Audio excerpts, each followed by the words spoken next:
Yeah, I feel like a doctor's appointment. Sorry, can I cut? 3, 2, 1. You know, I feel like a doctor's appointment is the only appointment where it always ends up being shorter than you want it to be. Every other appointment, you know, you got to renew your car insurance. You're like, just wait in the car. I'll be out in 15 minutes. Doctor's appointment, you know, your appointment's at 9. You show up at 8:55. You're sitting in the lobby until 9:20. They say, right this way, sir. They take your height and weight and then make fun of you a little bit. Then they go, you can go into this room.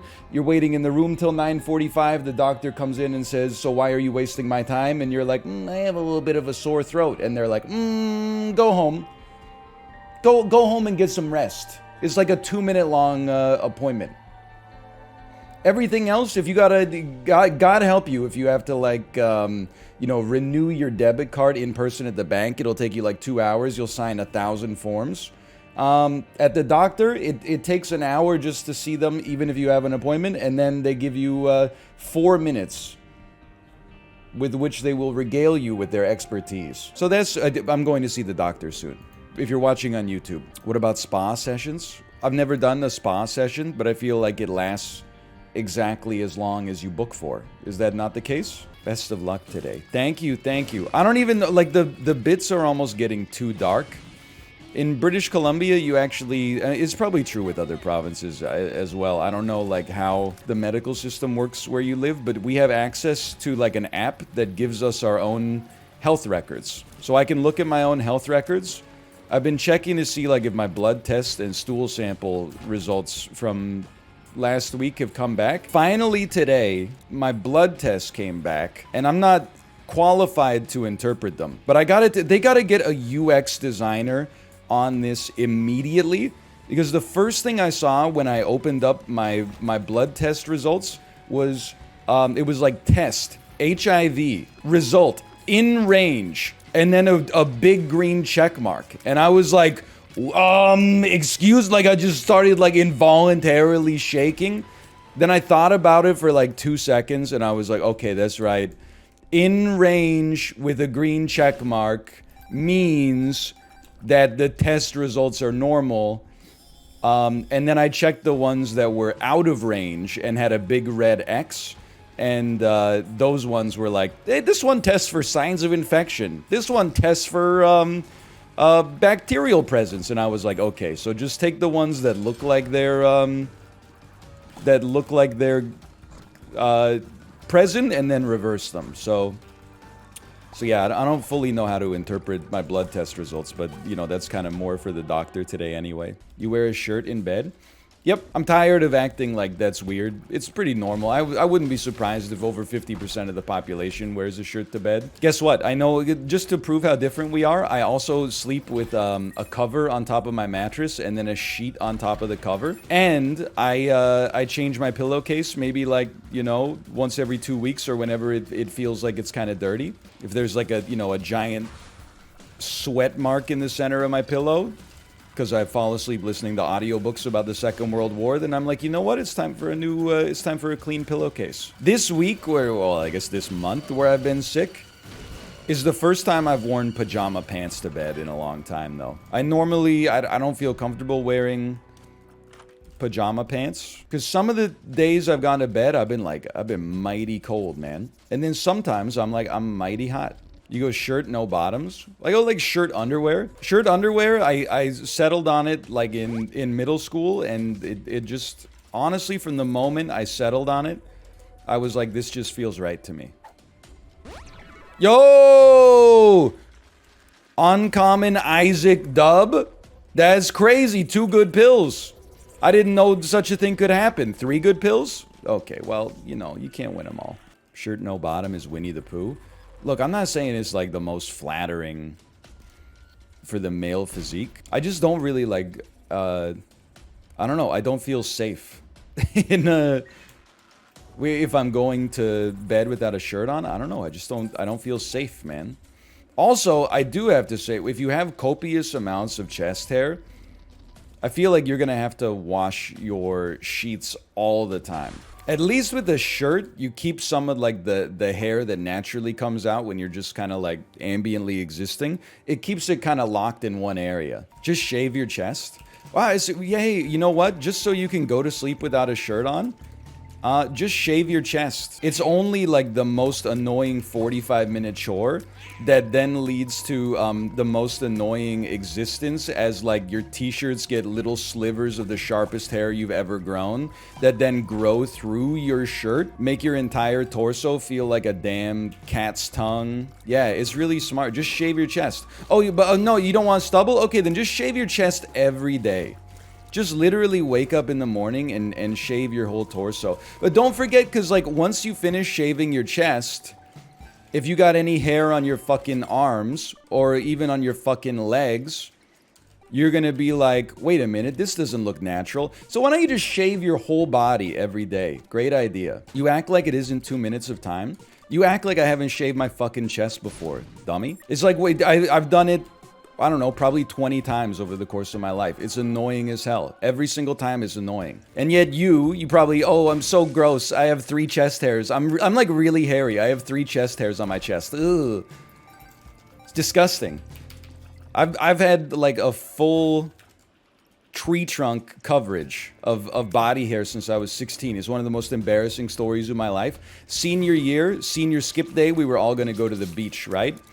The night before, I'm like, well, I don't want to be like the only 17-year-old at the beach who has like, you know, a full chest, stomach, and back and shoulder full of hair. I'm gonna get like made fun of. So, I spent 2 hours that night shaving my entire torso on top of like a garbage bag so that I could easily dispose of the hair. Woke up the next day, had absolutely horrible razor burn across my entire torso. Was obvious that I had copious amounts of body hair and then just shaved it off insanely badly the night before. Was like, okay, so this is going to be the worst day of my life. I've made that clear to myself, and I had prepared myself for it. Then, mercifully, by an act of God, it rained.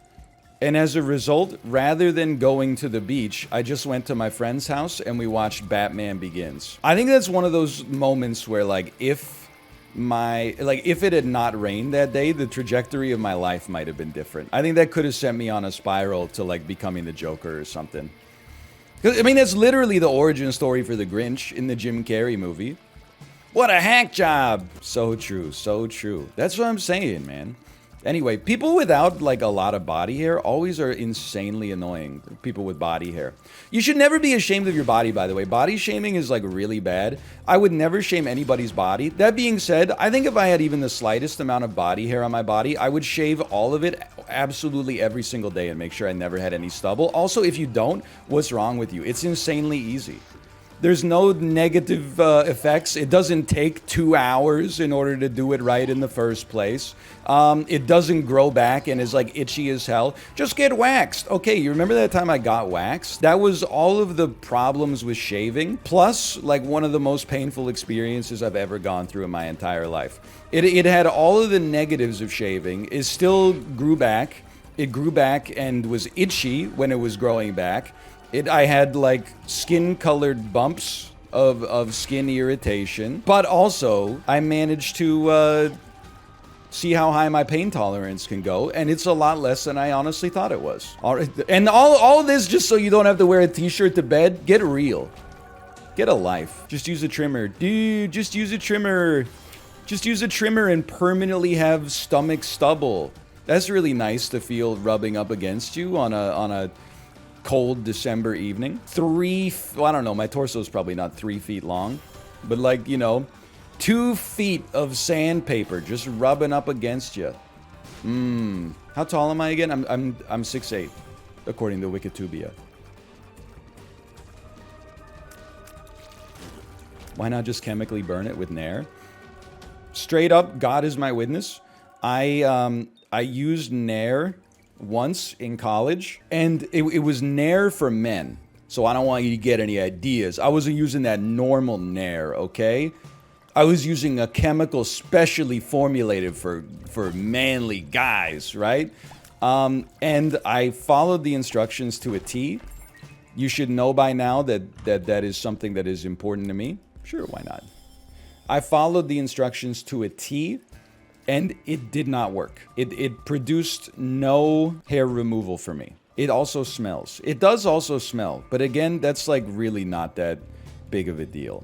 I would deal with the smell if it actually worked to remove the hair for me. Yeah, that's the thing, is like, it's honestly, male body hair is like steel wool. And you know what I didn't realize is that when it turns gray, it actually gets like even more, I don't even know what to say, like what word you would use. Like it gets even harder to deal with. It feels like it becomes like copper wire. Coarse is the right word, sure. They're basically indestructible. That's how it feels. I mean, I only really have gray hair. I got a decent amount on my face for sure. I don't know if I would have any on my head for obvious reasons. And I got the occasional silver hair in my chest area. But it's not just the color of the hair that changes. It's definitely like the consistency of the hair. It's like a fundamentally different material. But kind of the great thing about going bald early, you know, you find the silver linings where you can. I didn't even see myself getting hit there, to be honest, but that's okay. Is that you don't really ever have to worry about going gray. I mean, most people would probably rather the alternative to begin with, but at least when you go bald at like age 19, you don't have to be like, you know, oh, I'm so concerned about going gray. I kind of want to go gray. Nobody ever says I kind of want to go bald. I don't have white pubes. That's gross, okay? If I had white pubes, I would definitely nair that shit every day. Why is that gross? I don't know, like, I feel like you're not really old until you get silver pubes. That's when you're officially, like, at real old man status. Like, that's when you are at the gym and you just stay naked in the locker room talking to other people for like 45 minutes after your session is over. Every time, if you go into like a community center gym or a YMCA or something like that, if you don't avert your gaze as soon as you go into the locker room, it's just a sea of gray pubes as far as the eye can see. And they're always doing some fucked up shit, like asking like who you think the hottest weather woman is. Who's the hottest meteorologist amongst the local news networks? They're always saying some messed up shit. They do, dude. I don't know where this became like canon, but when I used to work out at a community center in Western Vancouver, like I would say once every 4 times, I would see a man 60 years old or older drying his balls with the hand dryer. You know, like the old school. You know, like middle school dryer where you like slap a button and then the hose goes like. Old dudes love drying their balls on those things. I have no idea why. No, give me angel deals, man. Not gonna lie, I've done that. It feels great. I'm not saying you can't do it. It's like I don't think it's fundamentally like unhygienic, but it feels like you're kind of doing. You're like. I take umbrage with it because I'm drying my hands on it. Like it's a hand dryer. I feel like somewhat violated that the thing I'm using to dry my hands, you're using to dry your balls. Even though I know it's not the same air, it just sort of feels like there should be like a mutual understanding that this one, or maybe we could designate one of them to just be for balls and the rest are for hands or something like that. Like I wouldn't mind that. Mom says it's my turn on the balls dryer. Oh, man. Old dudes definitely do love being naked in the gym. But honest, I think it's just a cultural thing. I also, like, I don't love being naked in general. But in the gym, I have no problem with it. Like, because that's just how I grew up, you know? You go to the gym, you work out, then, you know, for a little bit, you're kind of in a penitentiary. So there's like one bench and a row of lockers, and then it's just you and a bunch of like naked dudes putting your clothes on together. And then like, you know, after the gym you got a shower. I know we've been through this before. It still seems so fucked up to me. I'm not trying to say that women have it easier. This is just a one sliver of modern life, okay? I remember how betrayed I felt when I found out that at most women's locker rooms, they have partition showers so that, you know, when you go into the shower area, there's like 6 stalls with curtains. In every men's locker room I've ever been in my entire life, it's just a concrete floor with a drain in the middle, and then like 8 shower heads that are all around the perimeter. So you're all just showering naked in like a little room together. It's not that big of a deal. Like, it's just the human body. I don't get weirded out by it, but it is kind of crazy to me that for women, they're like, hey, we're going to spend the extra, 20% to put up little half walls and curtains. And for men, they're like, whatever. It's a big deal. Well, okay, here's what else. It's not a big deal to me. I can understand if it's a big deal to you. It is probably preventing some people from showering at the gym. I hate bathrooms that don't have partitioned urinals. Dude, that's what every time I go to PAX, I'll actually say, this is a bit that I have taken wholesale from one of the developers of Keep Talking and Nobody Explodes. But he's a very smart guy, and I think about this every time I'm in a bathroom that doesn't have partitions between the urinals in the men's room. I'm like, literally to bolt up like a little piece of wood. It doesn't even have to be nice wood, just a little piece of wood so that you're not like openly. It's just like you and the person beside you, your penises share an air border. How much would that cost per urinal? Like less than $100 for sure. And the throughput that you would get, the increased rate of people using the bathroom would be so much higher. Because look, I got a little bit of shy bladder. I'm not afraid to admit it. You know, I'm old enough that I should acknowledge, like the pros and cons of where I'm at in my life. A lot of people have shy bladder. It takes me an extra 10-15 seconds to kind of get the manifolds open if there's no partition. And how long is the piss in general? 10-15 seconds, right? So effectively, like, my piss duration is doubled based on the fact that they don't have any dividers, which means that people are getting through twice as slowly or half as quickly. I feel like if you just put up the dividers, you could either eliminate that line or at least make the line move like 50% faster. The manifolds, it's hard to explain. There's like a secret door inside of your perineum, and I don't really know what opens it up, but the more comfortable you are, the easier it is to open. Sometimes you gotta talk yourself into it. Sometimes you gotta like tell yourself a funny joke in your head or something like that. You know when it opens, and when it's open, it usually stays open. Because all you got to do is kind of like lean into it. But to get it open in the first place sometimes is... I mean, it usually scales with how close I'm standing to the person next to me.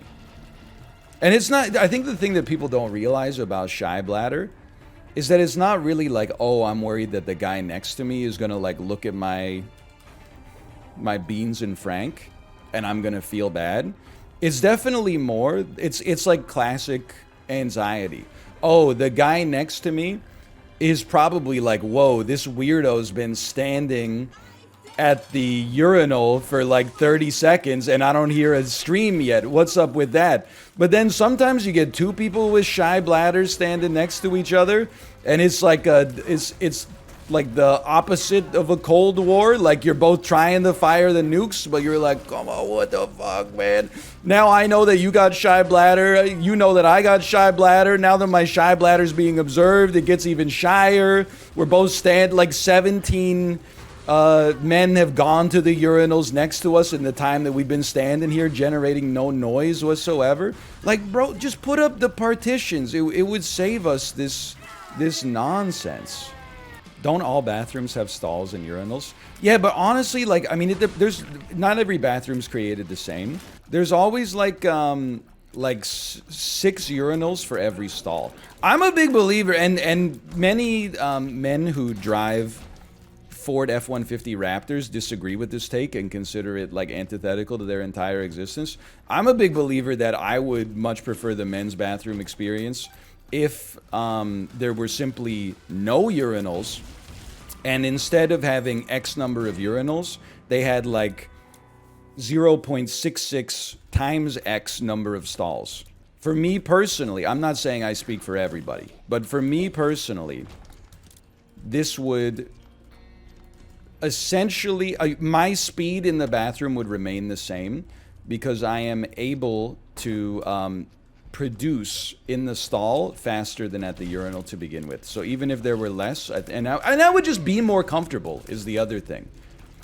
Like, sure, I'm not big on, like, bathroom urgency, except for lately, obviously.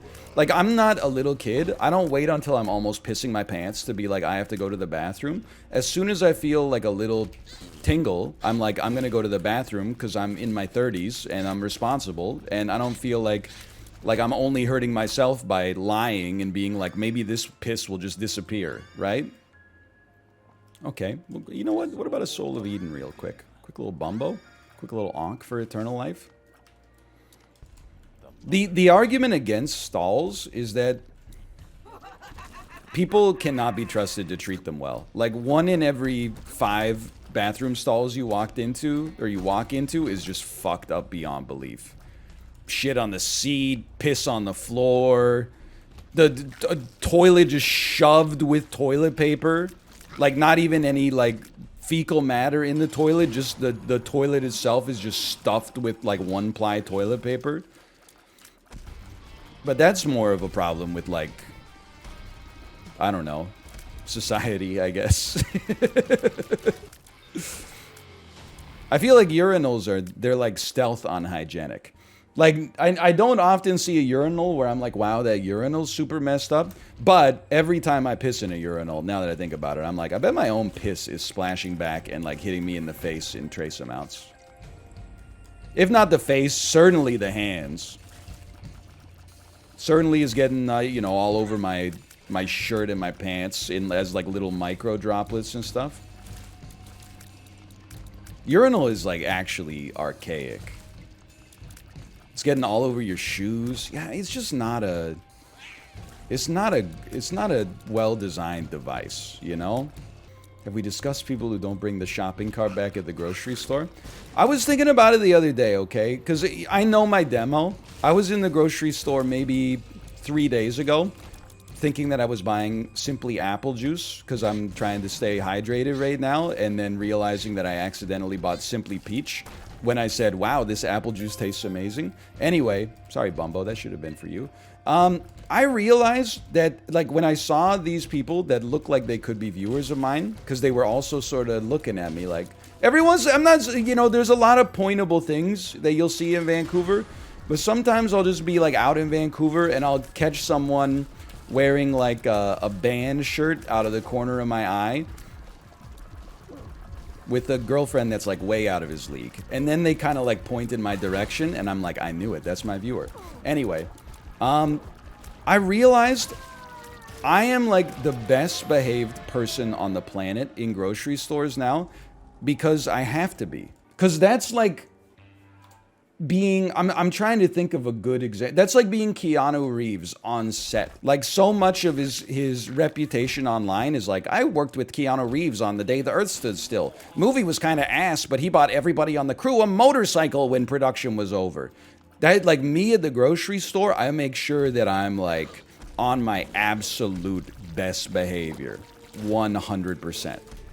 I mean, I did this to begin with before I became famous for being the arbiter of good grocery store behavior, but I always put my cart back. I always put my basket back if I have a basket instead, and then I place the handles down so the next person doesn't have to touch my dirty handles in order to put their basket on top of the basket. I always make sure to say please and thank you to the cashier.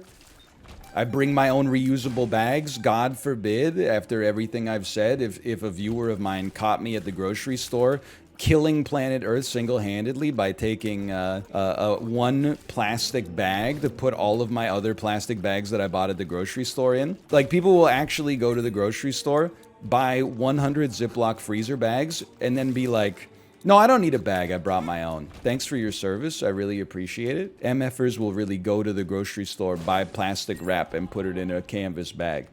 Do you put the cart back? We've talked about the cart so much, it's actually, like, it's not even worth talking about. Yes, I put the cart back. Yes, if you don't put the cart back, you're part of the problem.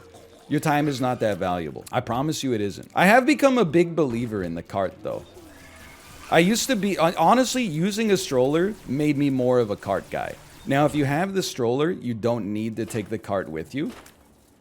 Because you already have a built-in cart with the stroller. But honestly, I was a big fan of the basket because the basket lets you be more agile. If the dominant thing you want to get out of the grocery store is getting in and out of the store as quickly as possible, then yeah, you take a basket and you just, you know, bob and weave through the aisles and you're good to go. If your goal is to be comfortable, you take the cart because it's just nice. And then sometimes if you get a lot of groceries, I've talked about my frustration that they don't bag your groceries for you anymore because I'm 100 years old. But sometimes I'll even just like... I'll put my unbagged groceries in the cart, and then I'll slide off to like a secluded area of the grocery store, and then I'll just bag all my stuff in the cart, and then I wheel my bags to the cart return, pick them up, and then put the cart back in the cart return, and then carry my bags home. I'm cracked with the cart agility. It doesn't matter how cracked you are.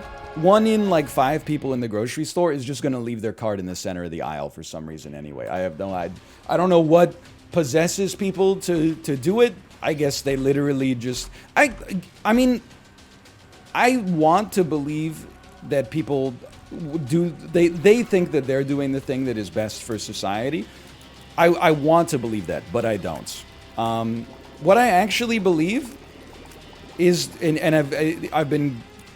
believing this more and more as I've gotten older, is that there actually are people who revel in slowing other people down, and they think things like, well, if I'm gonna waste 5 minutes of my life comparison shopping for like what the best arrabbiata pasta sauce is, then someone else is also gonna have to spend 5 minutes waiting for me to get... Like, I'm gonna inconvenience other people. Otherwise, they're gonna get ahead of me while I spend this time looking for pasta sauce. I don't know if they think that in a full sentence consciously, but I think like on some sort of like brainstem game theory level, they're like, well, if I'm not being productive, I'm also gonna inhibit some other people from being productive so I don't fall apart, like fall behind in the tribe or something. Or they might just... I'm a big believer that more people having like some... self-awareness would also help. I recognize I'm like most rational Twitch streamer right now. Least insane Twitch streamer. The joke being that whatever you say someone is, they're actually the opposite. But I do believe that there are people that maybe just leave their cart in the middle because they're like, well, I wanted to leave it in the middle, and fuck you. I believe that there's... I don't know, maybe like 20, maybe 15% of the population is like that. And then there's like another 15% of the population that I'm part of that takes the politeness, believe it or not, way too far in the other direction, where I park my cart right up against like one of the sides, and then if someone tries to get past me, I still pantomime as if I'm moving it further. Just to let the other person know, hey, I know you're trying to get by me. I literally can't move any further, but I'm going to pretend that I am, just so you know that I'm looking out for you. Or sometimes I'll be looking at something in the grocery store, and then someone will be like, you know, they'll walk into the aisle and stand next to me to look at the same stuff. And depending on the situation, sometimes I'm like, you know what?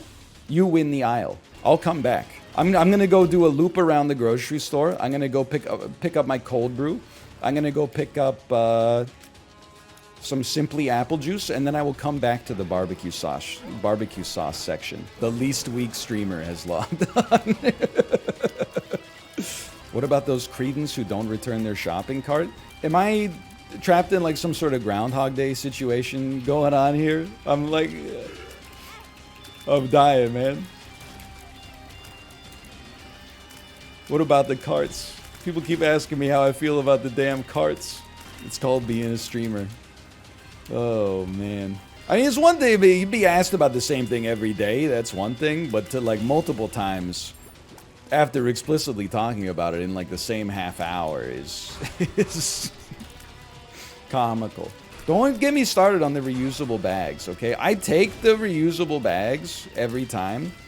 I just think that the way that we vilify the people that don't bring the reusable bags is disproportionate to the effect that the plastic bags have on society. You should always take the reusable bags. But like the way that I see people get looked at when they don't bring reusable bags is actually like they just dumped like a barrel of toxic sludge into a public waterway. You're like, look at what's inside of your canvas bag, motherfucker. You got like 20 different items individually wrapped in plastic. Sorry, I get a little granola throat there. Okay, so you wrapped all your shit that's wrapped in plastic in canvas. Congratulations. That like totally neutralizes it. And yet we live in a society. You think it's just a Vancouver thing?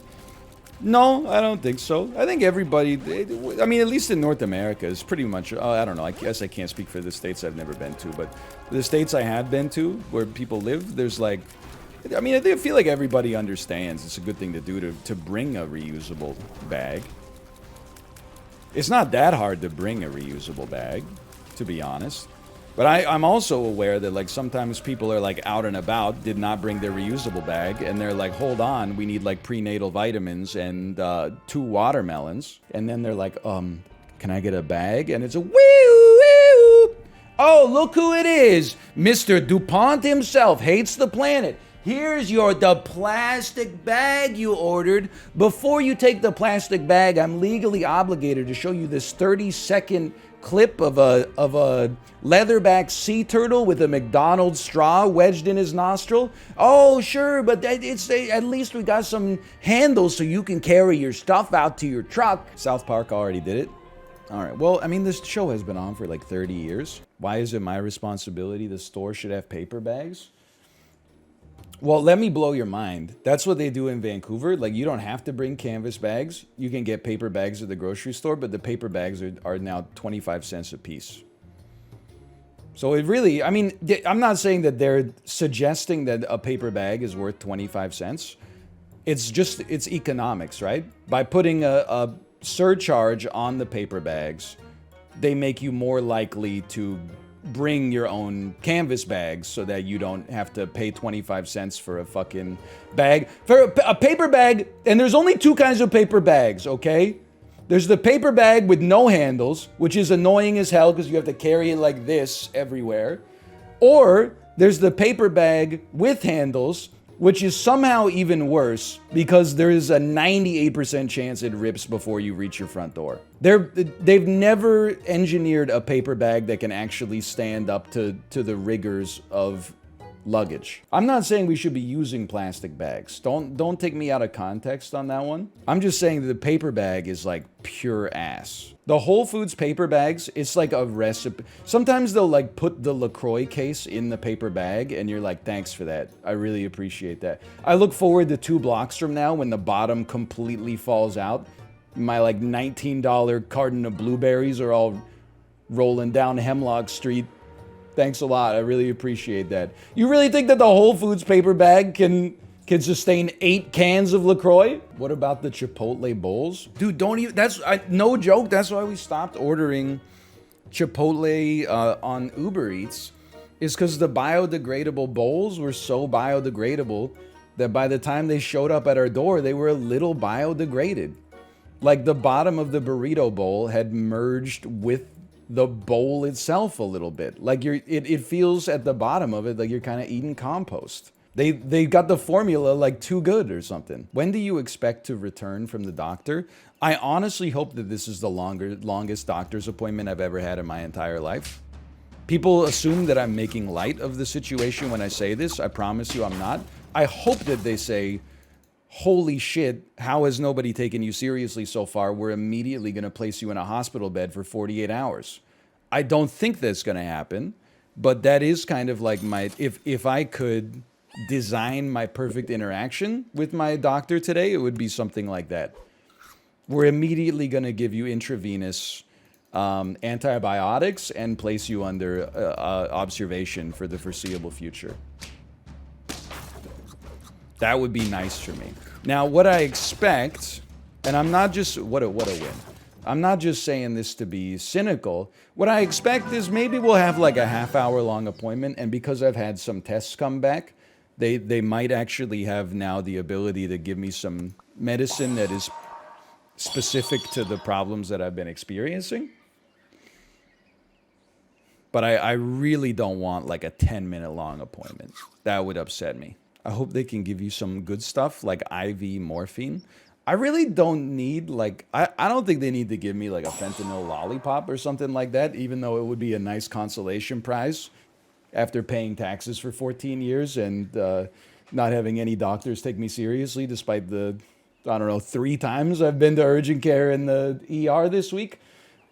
I would settle for some medicine, quite frankly. Just some medicine would be okay. Morphine makes you constipated at least. Well, that's what, honestly, I've been taking Imodium. I didn't know Imodium was technically an opiate. When I was talking to the doctor about it, he's like, yeah, Pepto-Bismol just kind of like coats your stomach in something that is therapeutic. Imodium is actually, it works on the same mechanism as opiates. So it just basically creates like chemical constipation. You need IB Morbin. They still sell that? I thought ever since the movie came out, they put it behind the safety glass. Send some gift subs your way, hopefully for good luck at the doctors. Thank you, I appreciate. You didn't have to do that, but I do appreciate it. Thank you. If they try to kick me out without any medicine, I'll say, excuse me, Eklo gave me some gifted subscriptions today to give me the self-confidence to fight for myself. Am I going to sell the pug? Yes, even though I think it's going to screw us up. Yes, I'm going to do it. And then we're going to have to sell... Oh, I don't have enough gold! Always believe in your soul. You got the power to know you're indestructible. Always believe it. Good song, good song. Okay, we lose this regardless. I don't know if that's any consolation, but... Good Spandau Ballet reference. Thank you. Appreciate it. Thank you. Can you list every animal available in this weekly? See, I can, but you didn't ask, may I? And as an elementary school teacher, that means that I legally have to decline. I don't know. Can you go to the bathroom? I teach high school and I still do this. What's wrong with you? They're kids. You got a 14-year-old kid who's got like a fire burning in his bladder. Excuse me, may I go to the bathroom? Or can I go to the bathroom? I don't know, can you? Shit is psychotic, man. Why are you on a damn power trip? Nobody talks like that in real life. In real life, what kind of argument are you using there? In real life, you don't even have to ask your boss to go to the bathroom. You just go because you're an adult and they trust you. That being said, I think until they raise teacher salaries, you can do whatever you want. Thank you for your service.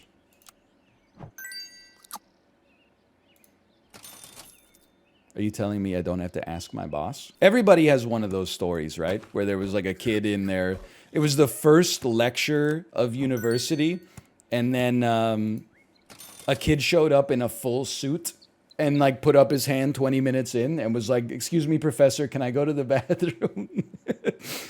Oh, man. Was that you? No, I was excited to just be able to just go to the bathroom. I understand now that you can't...